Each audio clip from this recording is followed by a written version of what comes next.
The wizard studies में आप सभी लोगों का एक बार फिर से स्वागत है। फ्रांस और चीन ने संयुक्त रूप से एक सैटेलाइट भेजा है जिसका नाम है space variable objects monitor SVOM। आज उसी के बारे में हम देखेंगे।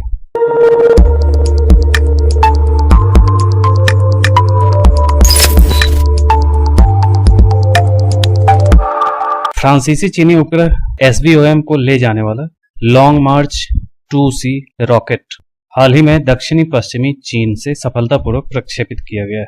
दक्षिणी पश्चिमी चीन से इसके बारे में जान ले तो यह फ्रांसीसी चीनी उपग्रह है जिसका उद्देश्य है गामा किरण विस्फोटों का पता लगाना और उनका अध्ययन करना।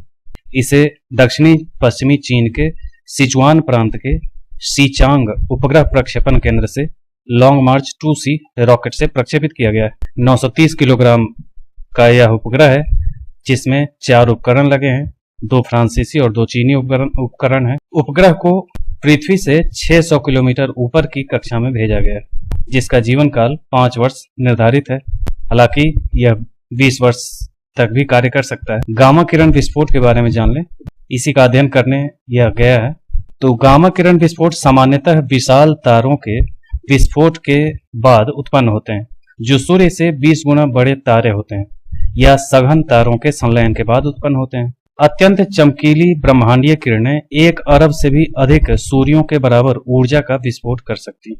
ये गामा किरणों के बारे में है। जैसे कि कोई तारा बनता है, तारा बनने के बाद विस्फोट की जब स्थिति आती है, अंतिम अवस्था को प्राप्त करने के बाद जब विस्फोट की स्थिति होती है, उसी के साथ गामा किरणें भी रिलीज होती हैं। और ये भी माना जाता है कि जो ब्लैक होल होते हैं उनसे भी जो रेडिएशन निकलता है उसमें भी गामा किरणें होती हैं। तो ये अभी देखेंगे।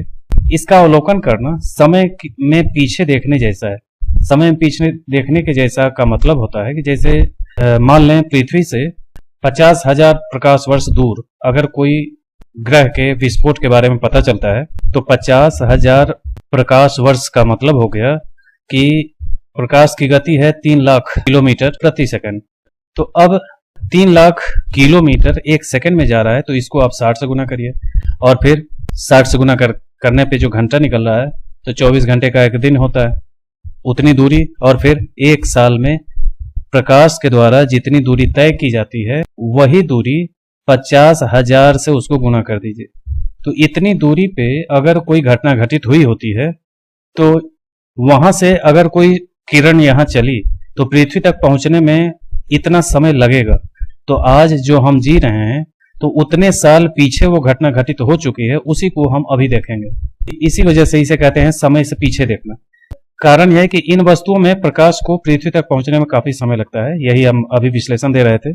ये किरणें अंतरिक्ष में अपनी यात्रा के दौरान जिन गैस बादलों या आकाश गंगाओं से होकर गुजरती हैं उनके निशान साथ लेकर के आती हैं, जो ब्रह्मांड के इतिहास और विकास को बेहतर ढंग से समझने के लिए बहुमूल्य डेटा है। ये गामा किरणों की विशेषता है कि मान ले रास्ते में कोई नेबुला मिला, उस नेबुला का आकार भी वो लिए हुए होगा, उसमें छुपा होगा।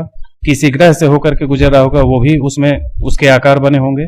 तो वो उन सभी का जैसे कि एक्सरे हो जाता है उस ढंग से उसके चित्र उसमें दिखाई देंगे और गामा किरणों में उसका डेटा मौजूद होगा। उसी को देखना है, उसी का अध्ययन करना है। तो गामा किरण विस्फोट को पकड़ना बेहद मुश्किल है क्योंकि ये आकाश में कहीं भी दिखाई दे सकते हैं और कुछ सेकंड तक ही रह सकते हैं।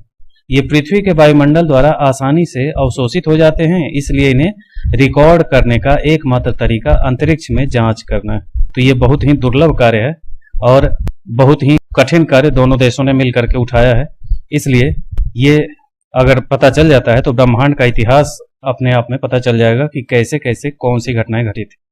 तो एक बहुत बड़ा सफलता मिल सकती है दुनिया को। SVOM में GRB के क्षेत्र में कई रहस्यों को उजागर करने की क्षमता है, जिसमें ब्रह्मांड में सबसे दूरस्थ GRB का पता लगाना भी शामिल है, जो सबसे प्रारंभिक GRB के अनुरूप है। आंतरिक एकत्रित आंकड़ों से भौतिकी के नियमों का परीक्षण उन परिस्थितियों में करने में मदद मिलेगी जिन्हें पृथ्वी पर दोहराया नहीं जा सकता। इससे ब्रह्मांड की गतिशीलता के बारे में जानकारी मिलेगी। तो कुल मिलाकर ये जो सैटेलाइट है ये बहुत ही महत्वपूर्ण सैटेलाइट है जिसका फ्रांस और चीन दोनों ने मिलकर के भेजा है। यही है SVOM तो यही सैटेलाइट भेजा गया है, आपको याद रखना है, लॉन्ग मार्च 2C रॉकेट से और चीन से भेजा गया है। तो ये था आज का SVOM। मिलते हैं अगले वीडियो में। धन्यवाद।